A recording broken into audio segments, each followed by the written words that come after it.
Ladies and gentlemen, the man who's given us one of the best fantasy series of all time, one of the most compelling reasons to watch television today, and the man who made it acceptable for nerds to talk about fantasy in public again. Please join me in welcoming George R.R. Martin.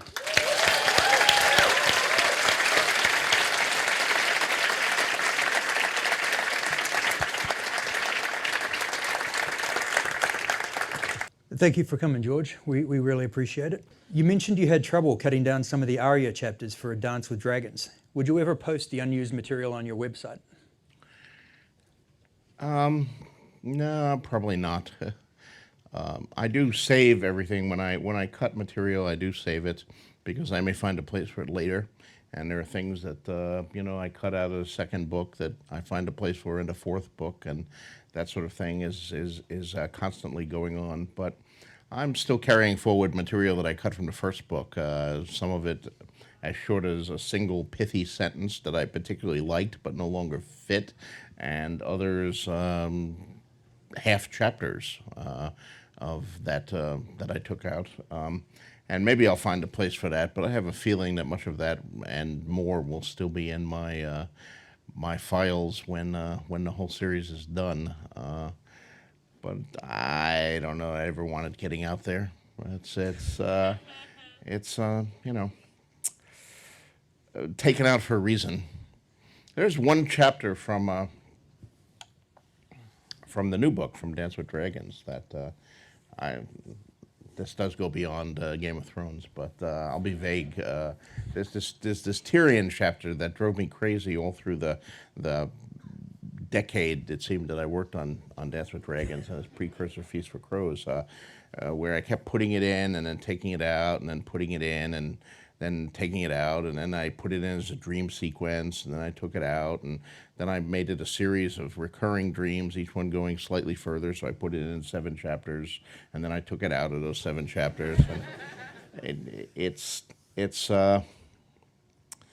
one of those chapters that I think is, by itself, is a terrific chapter. I like the way it came together. It's vivid, it's kind of spooky, it's got some really great visual imagery in it, and it leads me absolutely down a dead end, where if I take that path, I'm kind of stuck on a detour, and so I had to take it out. That chapter I may, publish at some point down the road, but not most of the other material. Have you ever been influenced by some of the crazy theories your fans come up with for mysteries in the books? Have you ever changed an aspect of your story based on fan feedback, i.e. if one of their theories is better than what you originally planned? No, but I am concerned about that possibility, which is one of the reasons I don't tend to read the fan boards.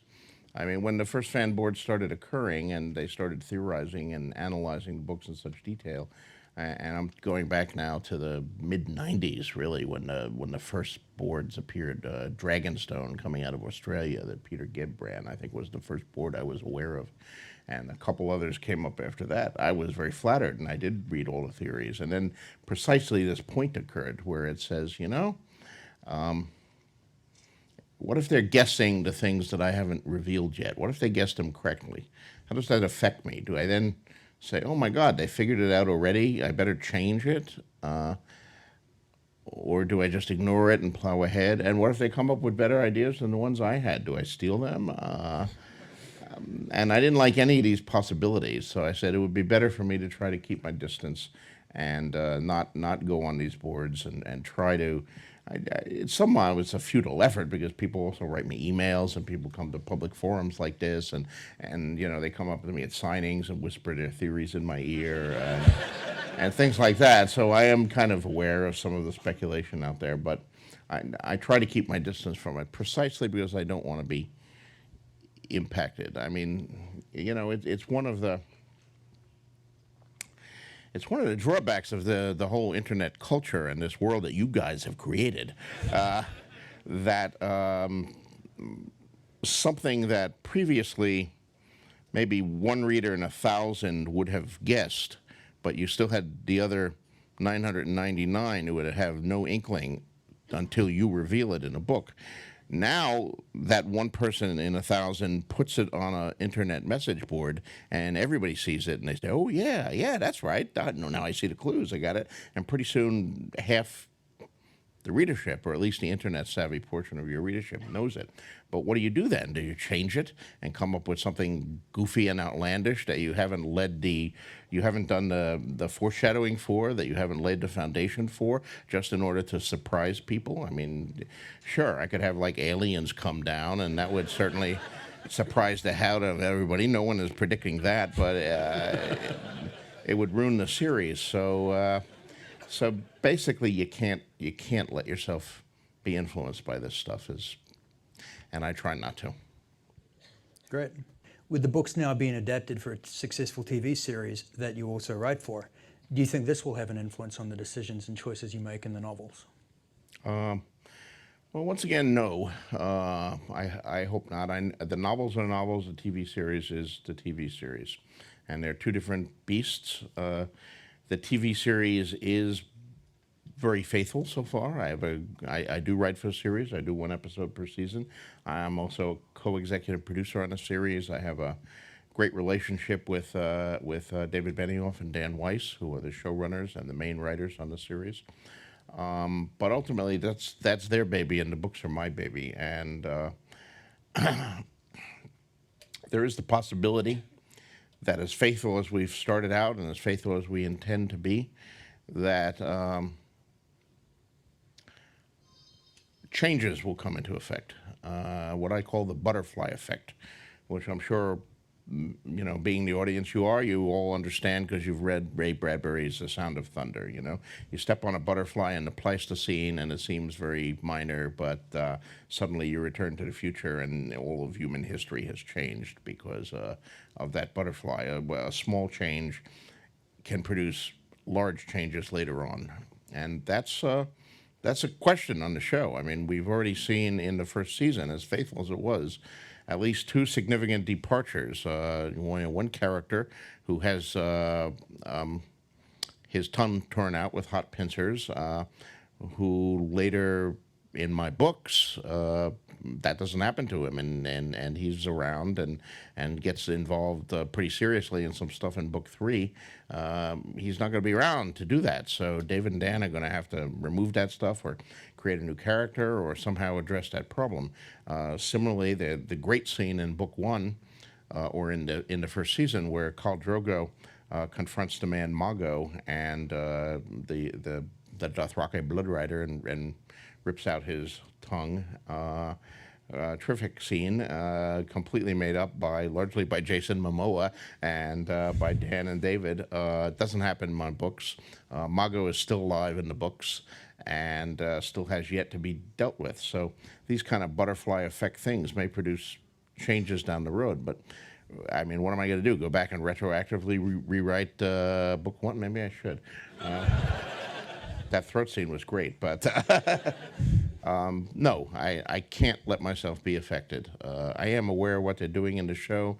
I advise Dan and David whenever they're about to hit the butterfly effect, and sometimes they change according to that, and sometimes they plunge ahead. So the two beasts are the two beasts, and each one is separate from the other.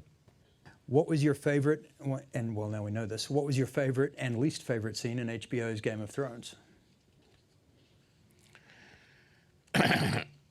My favorite scene, well, this, of course, I suppose everybody's seen the series now. I don't have to worry about giving things away. But my favorite scene had to be the end of episode 9, the execution of Ned. I thought they did that very powerfully.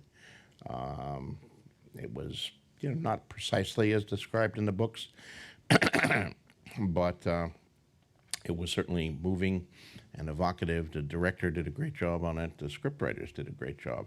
They added a wonderful grace note, which is when Ned is being led up to the stairs where he sees Arya, and he says to Yoren of the Night's Watch as he passes him, he says Baelor, to set in motion Yoren saving Arya, which is not in the books. In the books, Yoren just spots her on his own and takes his own initiative. But it was a great idea to give that little moment, that one last kind of heroic act by Ned. So I love that. I love what they did with that moment. But there were a lot of great scenes that I love. The final scene with Danny, the season closing episode, which I was in considerable trepidation about because, how good were the dragons going to be? That's a big CGI thing. And where, it's a reality of television today. That television has become so good, and the technical standards of television have become so good, that a large portion of the audience is judging us on the basis of what they're seeing on major motion pictures. So we always have to run the risk of, if we do CGI, people will say, well, it's not as good as what I saw in Lord of the Rings or in the latest, big budget science fiction picture. And it's so frustrating because, of course, those shows have immensely more time than we do, and they have budgets that are 10, 20, 100 times our budget. And, there was a time when the audience made that distinction. They did not expect a chase scene on an episode of T.J. Hooker to match what they would see in Bullet or The French Connection or a major motion picture cop scene at the time. But now they do expect it, and it's a challenge for our special effects guys and our technical guys to live up to. We have a very sizable budget for a television show, but it's still a television budget, and it's not a feature film budget. So we're always having to wrestle with that. Least favorite scene, I don't know that I really have one. I suppose my least favorite scene that actually appeared on camera would be the hunting scene where Robert is boar hunting, because there was like Robert and Renly and Barristan were sort of tromping through the woods alone, and I talked to Dan and Dave and said, there should be like 100 other guys and horses and tents, and when the king goes hunting, it's not like, okay, I'm walking through the woods with a spear here. But and they don't disagree with that. I mean, they said, yeah, we would have liked all that stuff too, but once again, it's budget. We had an hour to shoot that scene, and our horse budget was exhausted for the season. So there we were. It's the realities. I mean, the great thing about writing books, as I do now, is that my budget is unlimited. I can write anything that I can think of, and I'm limited only by the size of my imagination and by the size of the imagination of my readers. But when you translate it to television and film, you have the realities not only of the budget, which I've mentioned, but also of the shooting schedule. You have to keep on schedule, and if you have a lot of trouble getting the scene you were supposed to shoot in the morning, that gives you less time to shoot the scene in the afternoon. But you can't slop over to the next day, or you start getting a rolling effect, and you fall further and further behind your shooting schedule, and then you're more and more over budget, and it becomes a mess. So. All of that impacts too. And this is all the kind of behind the scenes, technical stuff that really the viewers should not have to worry about. The viewers really should just have to view the final product. But nonetheless, for those of us concerned with behind the scenes stuff, it's a reality of life. The actual thing, I mean, for the most part, I loved all the scenes that were in the books that they translated to the TV show. I think they did all of those great. I also loved the vast majority of the new scenes that they did. If I have any quibbles with the show, and they are quibbles, very minor thing, it was the missing scenes, the scenes that weren't there at all. As I watched the show, frequently I would find myself thinking, oh, okay, now they're getting up to this scene, that's really good. They didn't have that scene.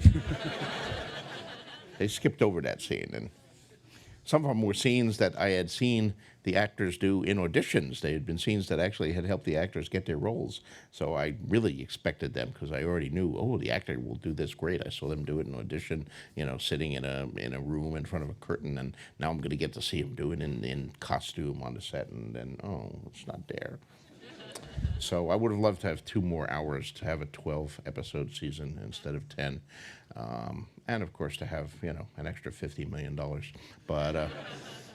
But who of us wouldn't want an extra $50 million?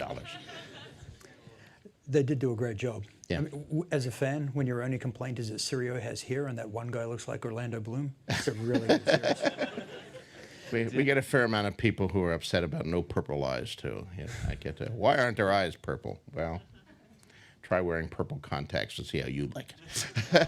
Right. So I know you've got the prequel novellas out there, but DNJ, Seven Lisa in San Diego asks, would you ever consider writing a prequel to Song of Ice and Fire series once it's finally done, such as the backstory of Lyanna and Rhaegar, or Ned and Robert? They'd love to see how it all started.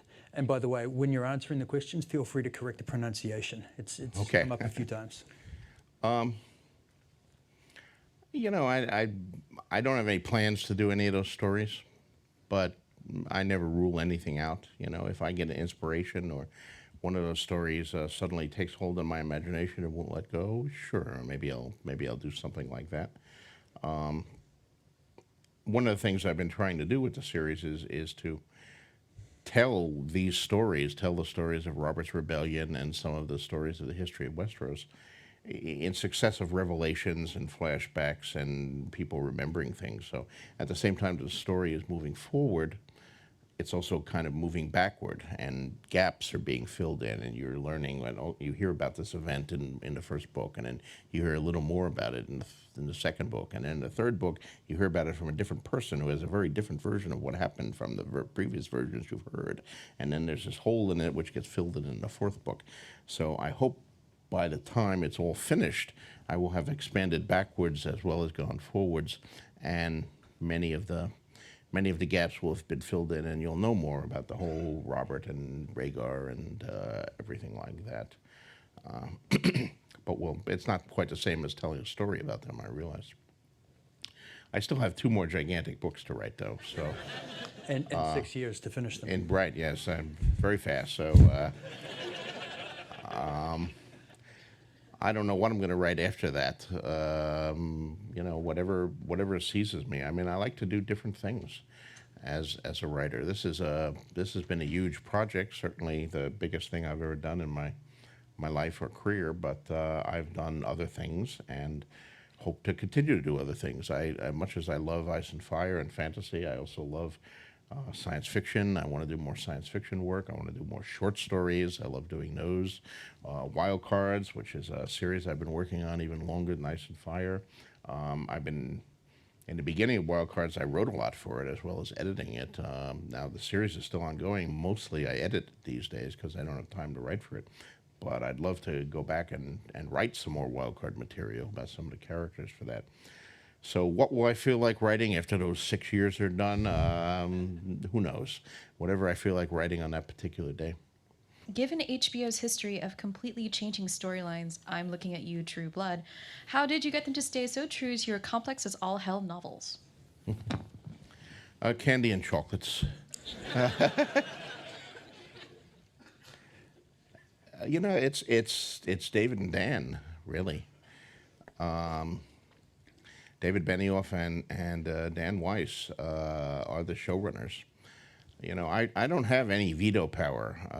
You know, I signed a pretty standard contract where I gave them rights to adapt this into a television series, and I got certain titles and the agreement I'd write 1 script a year and a large dump truck full of money. They can do, you know, they can have the aliens come down next season. They can turn the whole cast into vampires. And I'm powerless to stop them, but I don't think they will do that.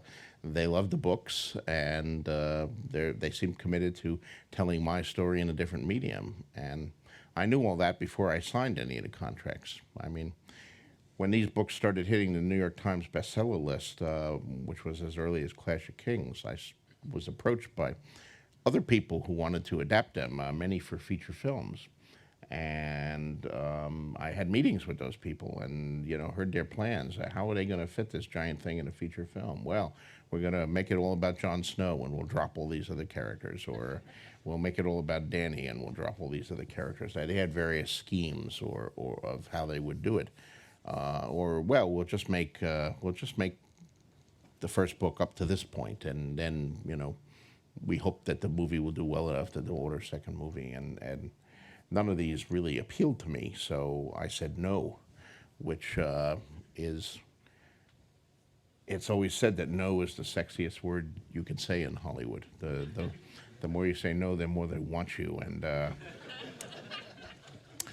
I guess that was true because they kept coming, and eventually David and Dan came, and we had a wonderful meeting that lasted like most of a day. We met for lunch, and you know, we were talking and getting all animated about how we were going to do the series over lunch and in a crowded restaurant in Los Angeles. And little by little, it emptied out, and pretty soon we were the only people there, you know, drinking our 7th cup of coffee and iced tea, and still talking about it. And then more hours passed, and we're still talking in the restaurant. The dinner crowd is coming in, and they're setting up for dinner. I think we closed that restaurant that night. So it was one of those classic meetings that you only get once in a while, but I had a great feeling about them. I mean, you know, if you're J.K. Rowling, you can go into a situation where every studio in Hollywood wants you, and you can set very stringent terms where you get to approve everything. But if you're not J.K. Rowling, and virtually nobody is J.K. Rowling except for J.K. Rowling, then you can't do that, and you have to find people that you trust and put your faith in them and in the understanding of the story. Which is something that I think I also understood a fair amount of that because of my 10 years working in Hollywood and the fact that I had seen the other side of the process.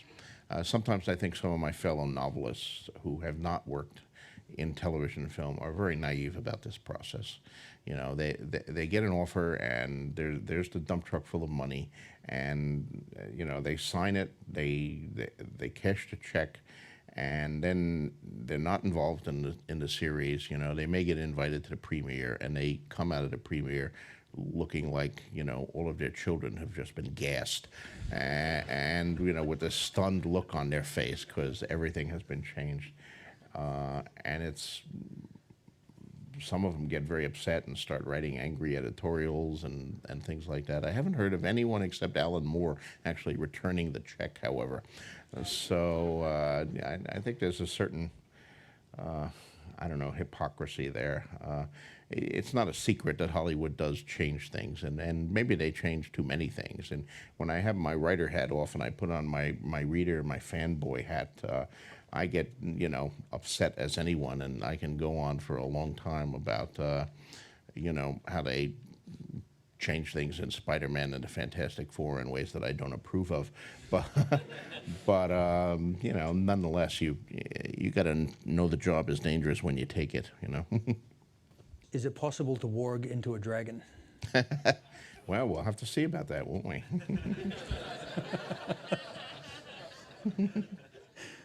How do you decide the characters that get to be a POV character? I read somewhere you resisted adding a character as a POV for a while until finally giving in.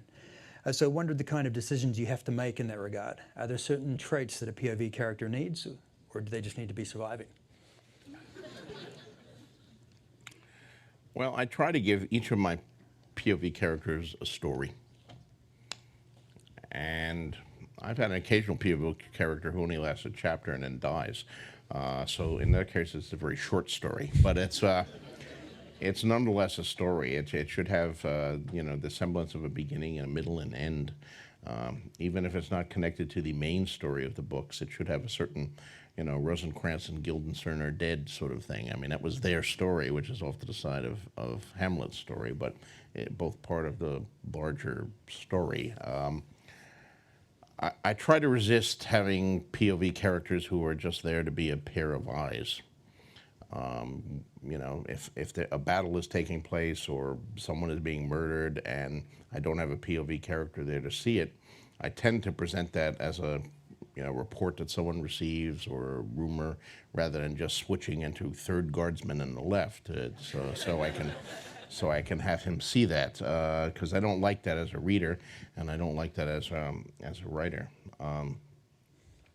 But one of the criteria, so I guess one criteria is, do they have a story, and what is the story of the POV character?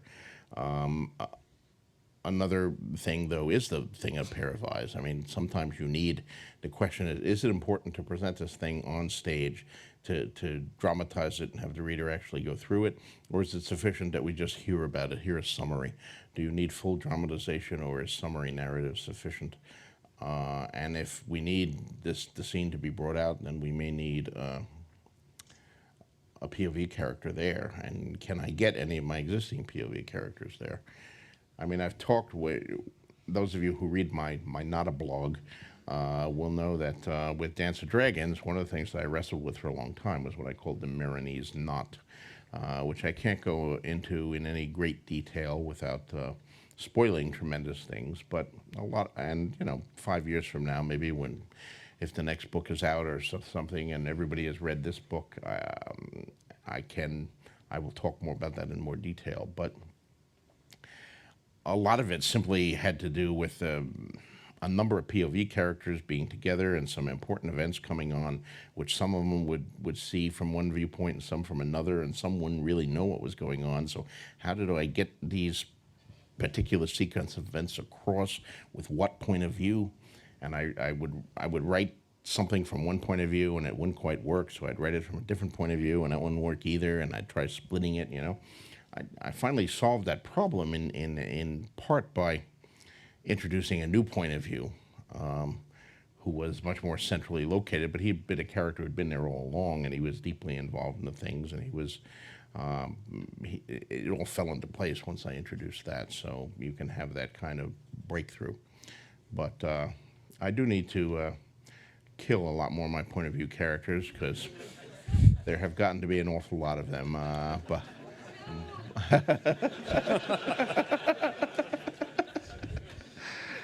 So, which ones will die? Well, you'll just have to keep reading to find it out. If you could take back one thing you wrote in any of your books, what would it be? One thing I wrote in any of my books? Well, I would take back the little one-page thing at the end of Feast for Crows, where I say the next book will be out within a year.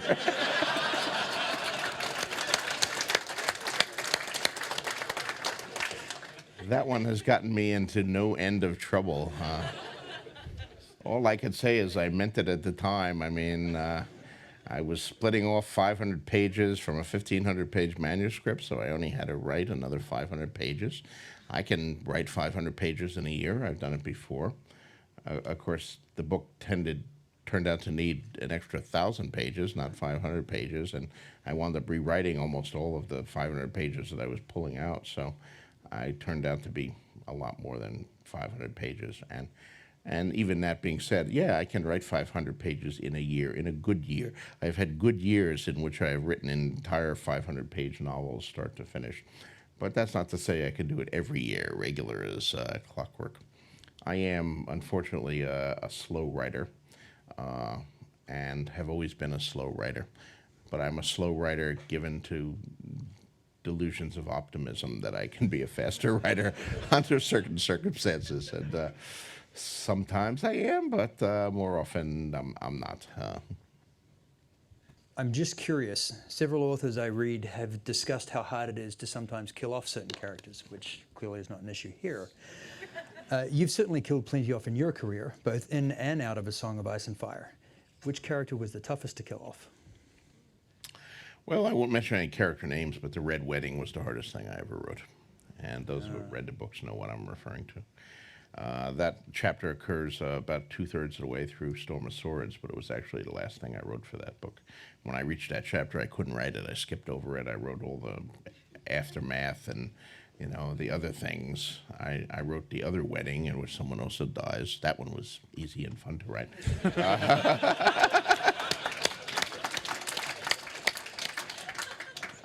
Because, everybody wanted to see that little shit die.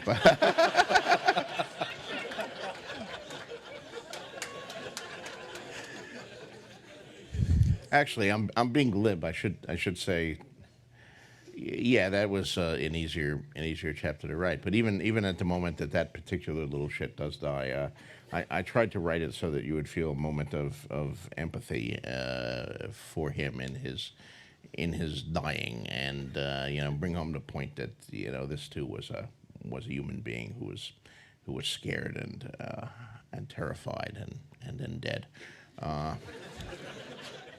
But only after everything else was finished did I go back and force myself to write the actual wed-reading chapter, simply because it was so painful to write.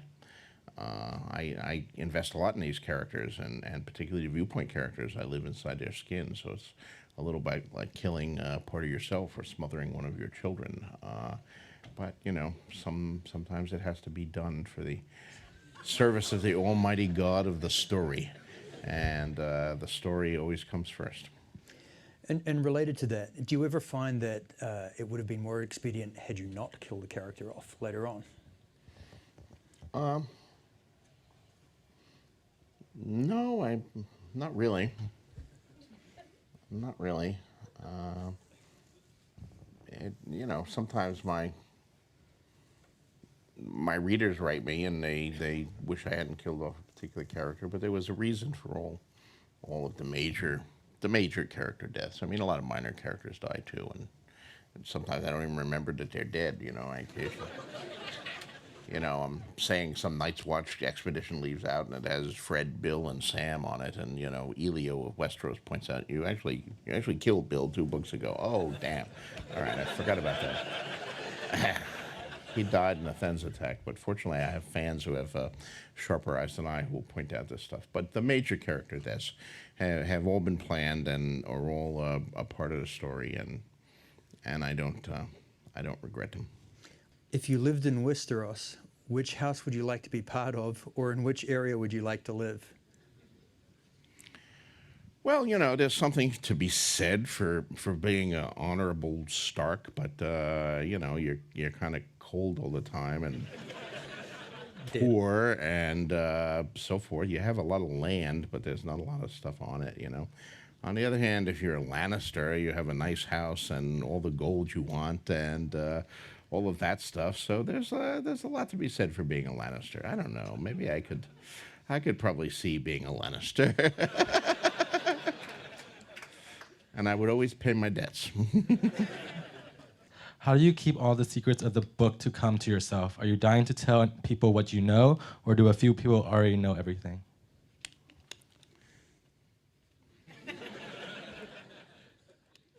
I'm not dying to tell everyone what I know. Eventually, I will have to yield up all my secrets, but actually, if anything, maybe I hold on to some of these things too long. I don't know. There's always the question, you know, when do you reveal something? How long do you draw it out? And, you know, the books are full of little puzzles and enigmas and reversals, and, you know, how do you place those? You don't want to give it away too soon, but if you stretch it out too long, everybody's going to guess it anyway. So, you know, at what point is that? But I kind of like having the puzzles, and you need to keep at least some of the puzzles to the end. So, but then again, you can't keep them all to the end. Otherwise, you end with a final chapter that's just, you know, one guy endlessly talking about, well, there's this, and then there's this, and the explanation for this is this, and it's a very boring and not very good chapter. So, David and Dan know a few things, a few important revelations. So, eventually, if I am, you know, hit by a truck or something like that, they would know a few things, but they don't know all by any means. And my editors know a few things and have guessed a few things. So I suspect that some of the fans probably know more than anything else. I mean, I'm going to be doing the Concordance, the Ice and Fire Concordance is the next project, The World of Ice and Fire, which is under contract to Bantam and Random House. And I'm doing that with Elio Garcia and Linda Antonsen of the Westeros site. And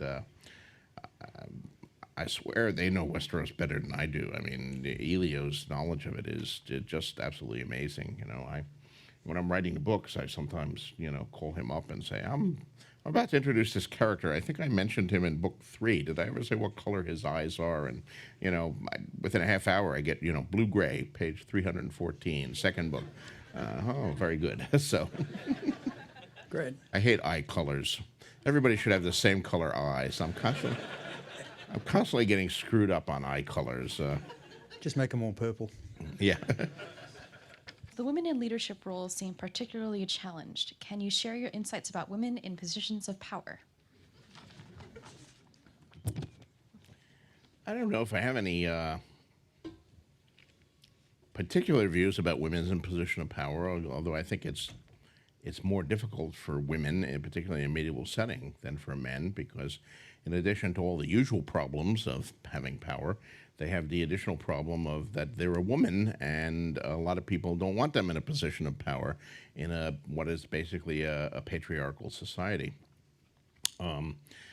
So that is a challenge to all of my queens or would-be queens.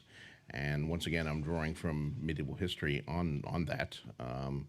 You know, you can repeatedly see some of the women who assume positions of power, be it Cleopatra in ancient Egypt, or the Empress Maud during the Great English Civil War, the war between Stephen and Maud. You know, who was essentially rejected simply because she was a woman, and even though her claim to the throne was very, very clear-cut and was endorsed by her father, the king, and yet they turned to a cousin instead, simply because he had a dick. Well, to be fair, he was also charming, and she was sort of difficult. So, but nonetheless, there is that additional challenge. But one thing that I am trying to get at in the books, a political aspect, if you would, is to kind of show that this stuff is hard. I mean, I think an awful lot of fantasy, and even some great fantasy, falls into the mistake of assuming that the good man will be a good king.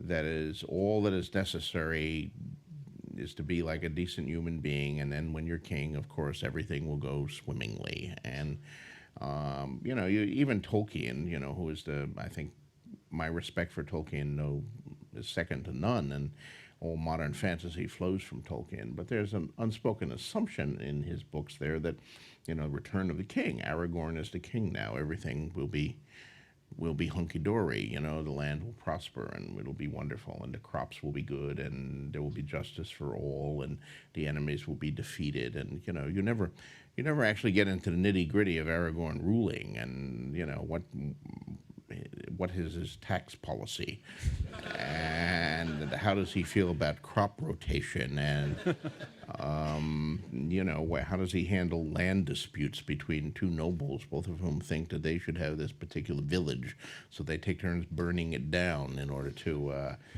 establish this claim. These are the hard parts of ruling, and be it in the Middle Ages or now. And of course, it's not enough to be a good man to be an effective ruler, and it never has been. You know, if it has been, you know, Jimmy Carter would be the greatest president of the 20th century. I mean, he's clearly, I think, the best human being to be president in my lifetime, but he was not a particularly effective president for all his decency and his humanity and his compassion and his undoubted intelligence. I mean, the man was a nuclear engineer in the Navy, but nonetheless, he failed at it. And there are some examples of medieval kings in history who were terrible human beings, but they were nonetheless very good kings for their country. So it's complicated and it's hard. And I wanted to show not just with the women, but you know, you see in my books repeated examples of both kings and the hand of the king, the prime minister, if you would, trying to rule, and whether it be Ned Stark or Tyrion Lannister or Tywin Lannister or you know, Daenerys Targaryen in the latest book, Cersei Lannister in the book before that, and trying to deal with some of the real challenges that affect anyone trying to rule the Seven Kingdoms or even a city like Meereen. And it's hard. You know, we can all read these books or look at history and say, oh, so-and-so was stupid, they made a lot of mistakes. Look at all these stupid mistakes they make. But these kind of mistakes are always much more apparent in hindsight than when you're actually kind of faced with the decision about, my God, what would I do in this situation? How do I resolve the thing? Do I do the moral thing, but what about the political consequences of the moral thing? Do I do the pragmatic, cynical thing and just kind of screw the people who are screwed by it? I mean, it's hard. And I want to get to all of that, and be it a male ruler or a woman's ruler.